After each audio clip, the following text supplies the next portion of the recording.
अब इसमें ने ये तुम्हारा थर्ड यूनिट है ईईटी में, और इसमें role of technology in innovation and production लिखा है। काफी इंपॉर्टेंट टॉपिक है ये। अगर समझो अलग अलग टॉपिक्स में से कोई पूछे ना कि एक टॉपिक करूँ तो ये टॉपिक टू करो, नहीं तो भी कंप्लीट। बराबर। और इसके बाद है ना तुम्हारा जो सुबह में मैंने समझाया था, मार्केट टाइप्स ऑफ मार्केट, और दूसरा मार्केट टाइप्स ऑफ मार्केट, और दूसरा इसके अंदर था reward two factors of production. Right.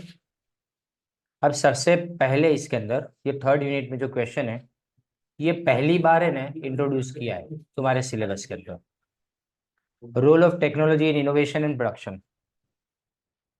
What is technology and explain technology contributes in innovation and production. उसका कंट्रीब्यूशन क्या है वो देखना है। तो टेक्नोलॉजी इनोवेशन, पहली बात इनोवेशन का मतलब क्या, टेक्नोलॉजी में कुछ नया डेवलप करना, उसको टेक्नोलॉजी इनोवेशन अपने बोलेंगे। तो technology innovation is characterised by the development and utilisation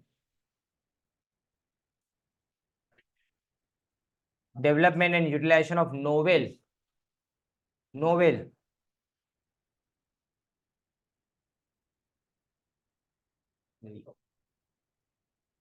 और एनहांस टेक्नोलॉजीज। नोवेल यानी न्यू, और एनहांस का मतलब जो टेक्नोलॉजी ऑलरेडी अवेलेबल है उसमें अगर अपने कोई इंक्रीमेंट करे तो उसको एनहांस टेक्नोलॉजी बोलेंगे।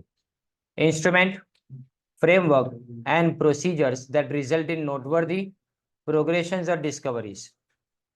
नोटवर्दी का मतलब आप जानते हो, जिसको हम क्या कर पाए, देख पाए कि अगर हाँ इसको डिफरेंशिएट कर पाए कि भाई पुरानी और नई टेक्नोलॉजी में फर्क क्या है, उसको नोटवर्दी बोलेंगे। अगर माइनर चेंज आए वो इनोवेशन नहीं है, थोड़ा सा चेंज आए उसको इनोवेशन नहीं बोलेंगे। नोटवर्दी प्रोग्रेशन, प्रोग्रेशन यानी आगे बढ़ना, और डिस्कवरीज। अब टेक्नोलॉजी क्या है, चार चीजों की अलग अलग डेफिनेशन आपको बताई गई है। The first one is technology is the application of scientific knowledge. पहला एप्लीकेशन साइंटिफिक नॉलेज का to the practical aims of human life, human life को अचीव करने के लिए। एंड असिस्ट, असिस्ट यानी उसको मदद करने के लिए, टेक्नोलॉजी उसको मदद करने के लिए is sometimes phrased to the change and manipulation of the human environment. कई बार टेक्नोलॉजी ह्यूमन एनवायरनमेंट यानी इंसान की जिंदगी के आजू बाजू जो कुछ भी हो रहा है ना सबको चेंज कर देती है। तो टेक्नोलॉजी साइंटिफिक नॉलेज का एप्लीकेशन है जिससे ह्यूमन लाइफ को हम प्रॉपर बना पाएंगे, और लिखा गया है कि वो मदद भी करेगी, और उसको क्या हम मानते हैं, दूसरा कि पूरे ह्यूमन एनवायरनमेंट को चेंज करने वाली भी मानते हैं। Innovation is the practical implementation, innovation किसको बोलेंगे, practical implementation of ideas that results in the introduction of new goods और सर्विसेज और improvement in offering goods and services. पहली बात यह लिखा है कि इसमें प्रैक्टिकल इम्प्लीमेंटेशन मतलब मेरे दिमाग में आइडिया है, उसको जब तक प्रोडक्ट में कन्वर्ट ना करूं ना तब तक उसका प्रैक्टिकल इम्प्लीमेंटेशन हुआ ऐसा नहीं माना जाएगा। इम्प्लीमेंटेशन यानी अमल मामू, आइडियाज को अपने इम्प्लीमेंट करें जिससे नए गुड्स या तो सर्विस सामने आएंगे, और या तो इम्प्रूवमेंट होगा किसके अंदर, offering goods and services. Goods या तो सर्विस हम जिसको प्रोवाइड कर रहे हैं उस तक पहुंचाने में आसानी रहे। अब production is the process of making और मैन्युफैक्चरिंग गुड्स, ये तो सबसे सिंपल है। प्रोडक्शन का मतलब सिंपली होता है कि manufacturing of goods and products from raw material या तो कंपोनेंट। रॉ मटेरियल कंपोनेंट में क्या फर्क है, रॉ मटेरियल बिल्कुल कुछ भी प्रोसेस किए बिना होता है, जबकि कंपोनेंट तैयार हो गया खाली उसको ज्वाइन करना है। ज्वाइन करना यानी असेंबल करो, उसको भी प्रोडक्शन बोलेंगे अपना। अब technology innovation is defined as the, underline करो, creation and application of new और इम्प्रूव टेक्नोलॉजी।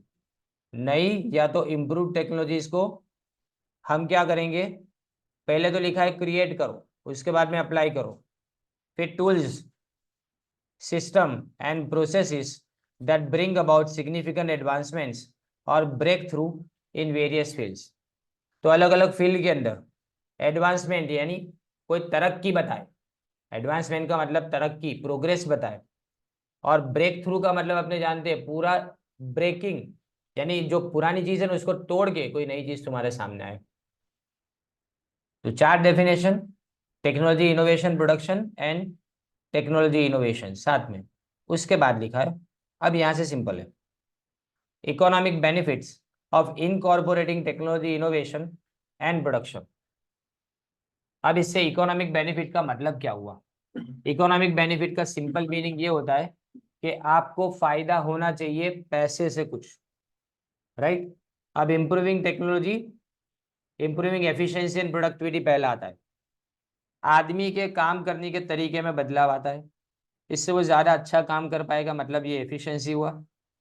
और प्रोडक्शन करने की कैपेसिटी उसकी चेंज होती है। अब देखो इसमें क्या क्या आता है, पहले आता है ऑटोमेशन। ऑटोमेशन का मतलब रोज अगर मैं अटेंडेंस लूं, कौन आया कौन नहीं आया, बिजनेस ऑर्गेनाइजेशन की बात कर रहा हूँ, राइट, तो इसमें टाइम बहुत ज्यादा है। इसकी जगह पे क्या बायोमेट्रिक, खाली एक फिंगरप्रिंट या तो थंब प्रिंट जो है ना, वो जैसे ही एंटर हो ना तो उसका आने का टाइम भी रिकॉर्ड, उसका जाने का टाइम भी रिकॉर्ड। तो ये ऑटोमेशन हुआ, जो काम पहले मैन्युअली किया जाता है, इंसान करता था, अब वो मशीन कर रहा है, वो ऑटोमेशन हुआ। कंप्यूटराइजेशन ऑटोमेशन का एक हिस्सा है। फिर आता है आर्टिफिशियल इंटेलिजेंस। आर्टिफिशियल इंटेलिजेंस का मतलब कि मशीन को ऐसे समझाया जाए कि वो इंसान की तरह से बिहेव करना शुरू करे, इंसान की तरह से सोचना शुरू करे। बिहेव से ज्यादा इंपॉर्टेंट है इंटेलिजेंस, यानी सोच बनाना। And machine learning, machine learning यानी तुम्हारे जो इंस्टाग्राम तुम यूज करते हो ना, तुमने 4-5 पोस्ट के ऊपर पॉज करके उसको देखा ध्यान से, पॉज करके उसको देखा ध्यान से कि इसमें क्या लिखा है, मैं पढ़ रहा हूँ उसको।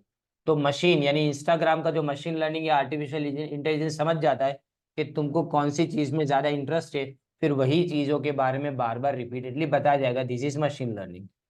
मशीन काम करने का तरीका इंसान की फितरत से सीखता है, समझे, इसको मशीन लर्निंग बोलेंगे।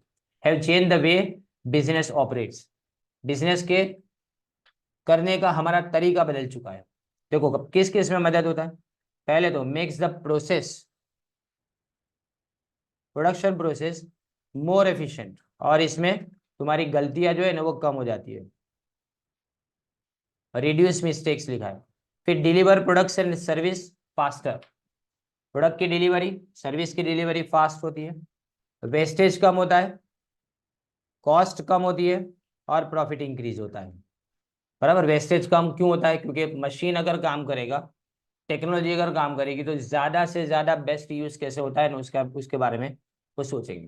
For example manufacturing companies use automation, और आता है रोबोटिक्स, ये लोग रोबोट्स यूज करते हैं, स्क्रू लगाने के लिए भी मशीन यूज किया जाता है टू असेंबल प्रोडक्ट्स फास्टर, जिससे प्रोडक्ट ज्यादा अच्छी तरह से असेंबल हो पाए, एंड विथ फ्यूअर एरर्स, यानी कम एरर्स यानी गलतियों के साथ में, reducing production time and cost, जिससे प्रोडक्शन का टाइम कम हो और खर्चा तुम्हारा कम हो।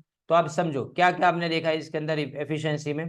एक तो एफिशिएंसी के साथ में प्रोडक्शन होगा, मिस्टेक्स यानी गलतियां कम होगी, प्रोडक्ट और सर्विस एकदम फास्ट डिलीवर होंगे, कम वेस्टेज यानी कोई भी चीज में जो बिगड़ना बोलते हैं ना वो कम होता है, और कॉस्ट कम होता है, उससे प्रॉफिट इंक्रीज होता है।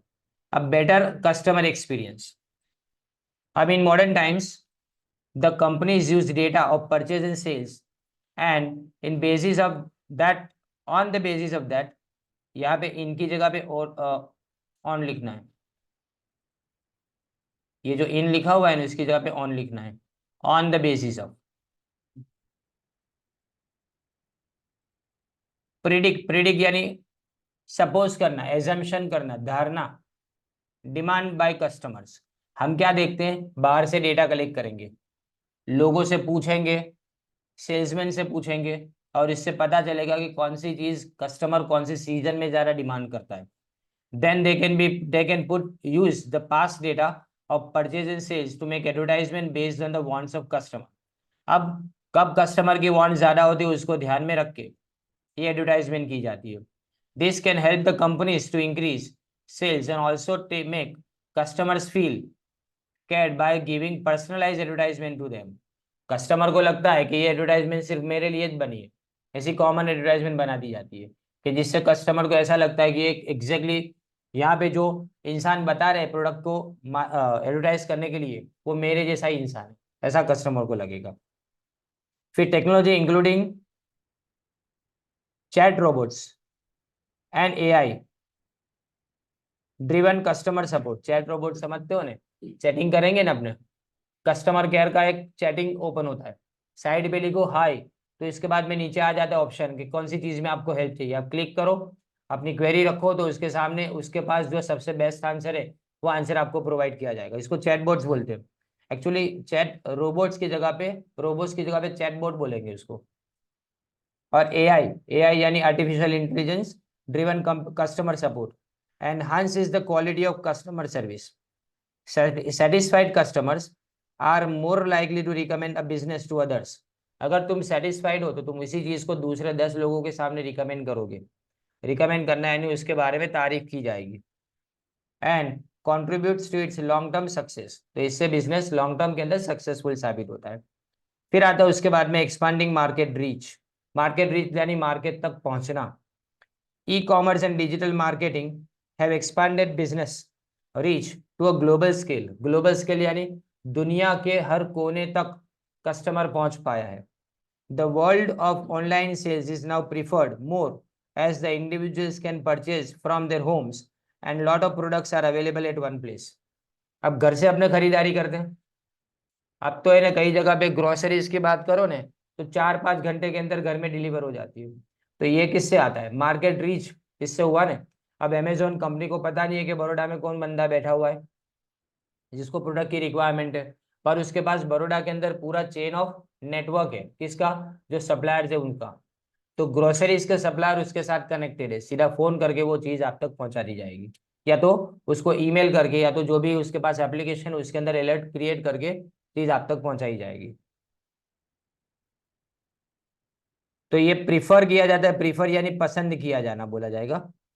फिर for example platforms like Amazon, Meesho and Flipkart are now even social media platforms like Instagram and Facebook allow the businesses to sell their products from anywhere in the country to any part of the world. ये जो अपने कई बार पहले शुरुआत में समझ में नहीं आता था कि फेसबुक तो फ्री है, पर वो फ्री आपके लिए नहीं है. फेसबुक के लिए आप खुद एक प्रोडक्ट हो, क्योंकि आप इतने सारे पेजेस को उसके अंदर सर्च करते हो और उसके जरिए से अपनी एक सोच बनाते हो एंड इसी के लिए वो सामने वाली कंपनीज के पास से पैसा लेती है. बराबर. तो ये मार्केटिंग का एक तरीका हो गया. फिर cost reduction. Technology enables business to cut cost in various ways. इसमें इंपॉर्टेंट क्या है?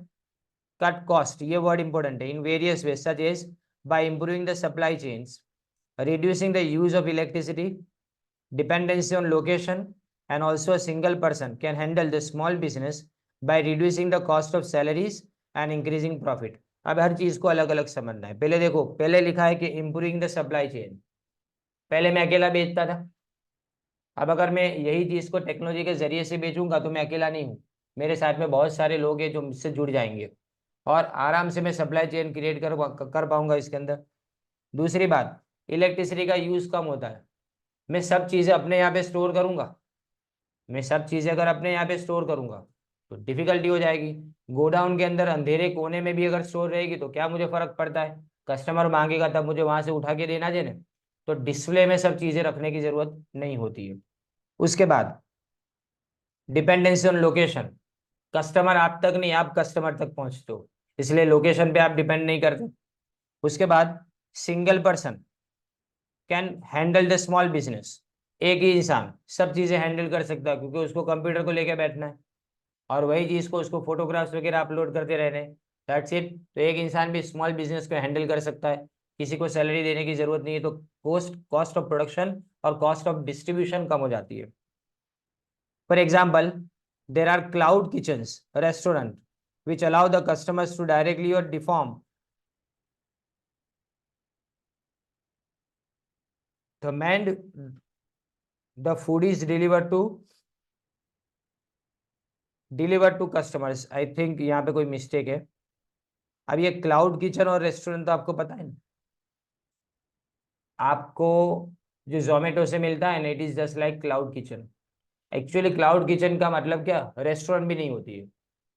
आप तक चीज पहुंच जाएगी, आपको जो चाहिए ना वो चीज मिल जाएगी, पर आपको पता नहीं है कि वो डिलीवर करने वाला उसको कहाँ बना रहा है, कैसे बना रहा है वो. राइट. अप्रूव्ड होता है वो सब. ये कॉस्ट रिड्यूस करने की बात. फिर आता है innovation and new business models. Technology fosters यानी डेवलप करना उसको फॉस्टर बोलेंगे.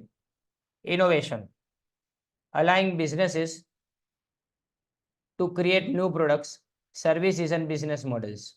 Innovation can lead to market leadership and higher profit. अगर इनोवेशन है तो लीडरशिप, मार्केट में तुम लीडर बनोगे, तुम अकेले सबसे आगे निकलोगे ऐसा.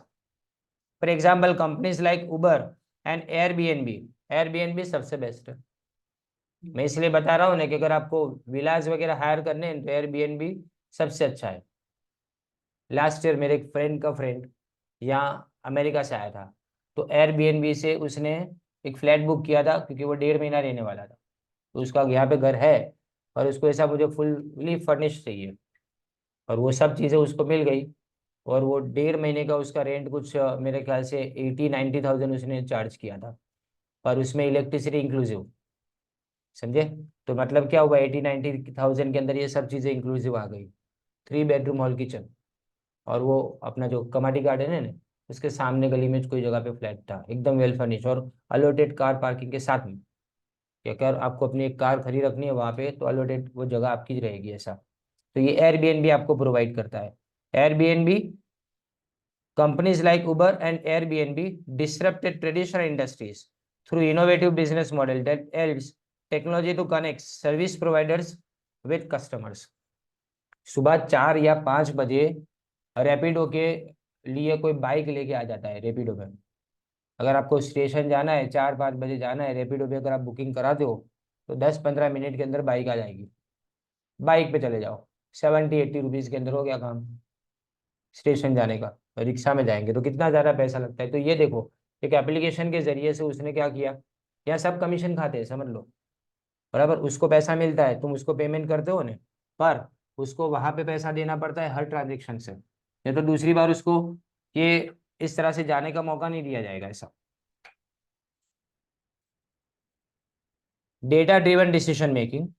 Data analytics tools help businesses make proper decisions based on real time information. This reduces risk and improves the effectiveness of strategy based planning. क्या लिखा है, डेटा एनालिटिक्स. इससे डेटा का एनालिसिस किया जाता है, और डिसीजन मेकिंग में क्या लिखा है, रियल टाइम इंफॉर्मेशन. अभी जो हो रहा है ना, एग्जैक्टली सेम इंफॉर्मेशन तुम्हारे पास है. एट प्रेजेंट तुमने जिस कस्टमर को समझना शुरू किया है वो क्या कर रहा है, क्या प्रोसेस कर रहा है, कौन सी जगह पे परचेस कर रहा है, यानी परचेस के डिसीजंस की बात करें तो वो क्या परचेस कर रहा है, कौन सी टीवी सीरीज को देख रहा है, ये सब आपको पता चलता जाएगा. This reduces risk and improves the effectiveness of strategy-based planning. For example, financial institutions use predictive analytics. Predictive, पहले से जज कर पाए ना उसको अपने प्रिडिक्टिव बोलते हैं. पूर्व धारणा, predictive. To assess credit risk. क्या करते हैं पता है, आपका सिबिल स्कोर लिखा जाएगा. बराबर, आपकी इनकम लिखी जाएगी, आपके पास पेमेंट के रिकॉर्ड्स में से 2-4 रिकॉर्ड लिखे जाएंगे. फिर उसके बाद में तुरंत सामने आ जाएगा कि इसको लोन देनी चाहिए कि नहीं देनी चाहिए. ये क्रेडिट रिस्क हुआ. समझे. उसके अंदर अगर नो आए ना तो कंपनी मना कर देगी कि इसको क्रेडिट कार्ड नहीं मिलेगा या इसको लोन नहीं मिलेगी ऐसा. Improving loan approval processes and reducing default rate. तो डिफॉल्ट रेट कम हो जाते हैं और लोन के अप्रूव होने के चांसेस तुम्हारे बढ़ जाते हैं. फिर आता है उसके बाद में job creation. While technology can automate certain tasks, it also creates new job opportunities in technology related fields. such as software development, data analysis, and digital marketing. This contributes to overall economic growth and employment. अब job creation मतलब कौन कौन सी job नई opportunities तुम्हारे सामने, जैसे कि software को डेवलप करना, डेटा एनालिसिस करना, सॉफ्टवेयर डेवलपमेंट यानी जो सॉफ्टवेयर बनाते हैं ना कंप्यूटर के वो, और digital marketing. Digital marketing fastest growing segment था 3 साल पहले तक, अब उसकी जगह किसने ले ली? एआई ने ले ली। ये प्रॉब्लम।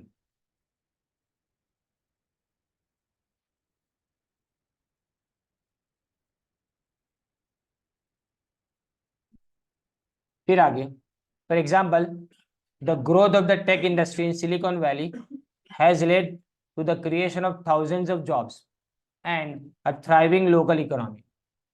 सिलिकॉन वैली अपने यहाँ कहाँ पे बन रही है अभी? गांधीनगर। जो गिफ्ट सिटी बोला है ना, वो गांधीनगर के अंदर बन रही है। ऐसी तो एक जगह पे नहीं, कितनी जगह पे गवर्नमेंट ऑफ इंडिया ने डेवलप करना शुरू किया है। हम ये चाहते हैं कि सेमीकंडक्टर बनाने में इंडिया दुनिया की सबसे बड़ी इकोनॉमी बने, राइट? इसकी वजह से ये जॉब क्रिएट होती है इसमें। अब इसके बाद आता है supply chain improvement. Technology helps businesses to keep track of their supply chains. किस पे? सप्लाई चेन का ध्यान रखना, यानी keep track by tracking inventory, monitoring demand patterns and ensuring timely deliveries। Time पे डिलीवरी मिले, डिमांड की पैटर्न क्या है वो पता चले। जैसे retailers use inventory management software to minimise excess inventory and stock outs. पता है क्या लिखा है? Minimise excess inventory. इन्वेंट्री का मतलब क्या? पहले तो इन्वेंट्री को अपने स्टॉक मानते हैं, पर स्टॉक एक तरह का नहीं होता।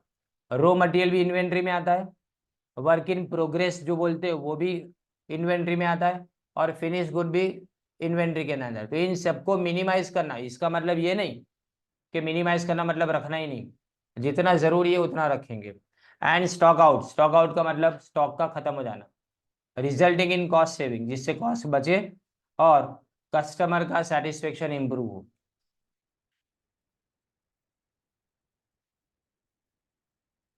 फिर उसके बाद economic growth and competitiveness. Technology innovation is a major driver. एम अ जोर नहीं है, a major,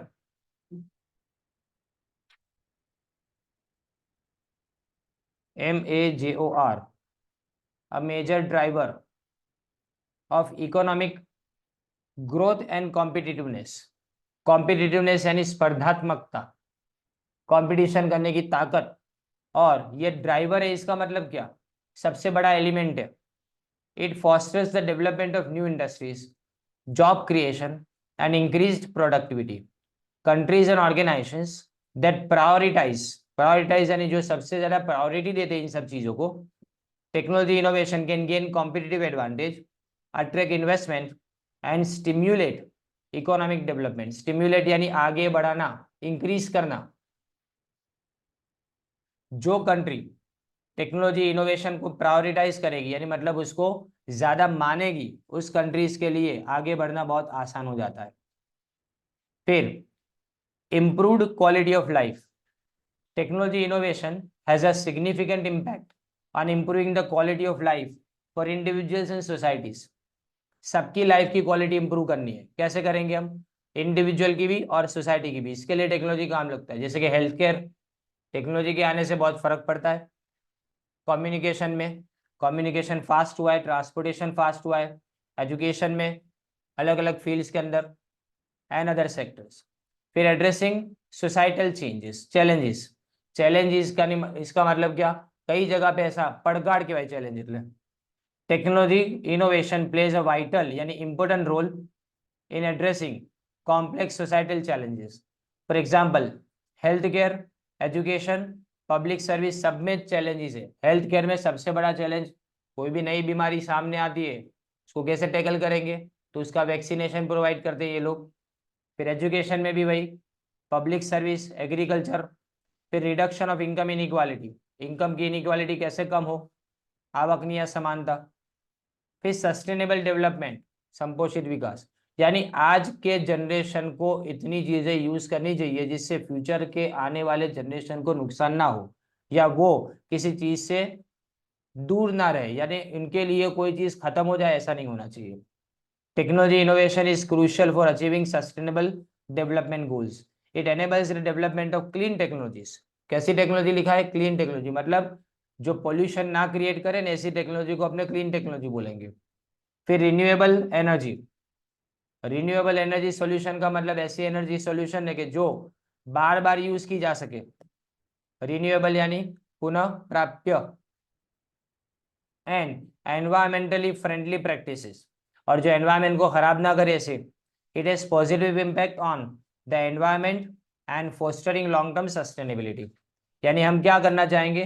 long term sustainability, long term तक एनवायरमेंट खराब ना हो और आने वाली जनरेशन को कोई नुकसान ना हो, ये दो बातों का ध्यान रखा जाना चाहिए। अब ये नेक्स्ट क्वेश्चन है,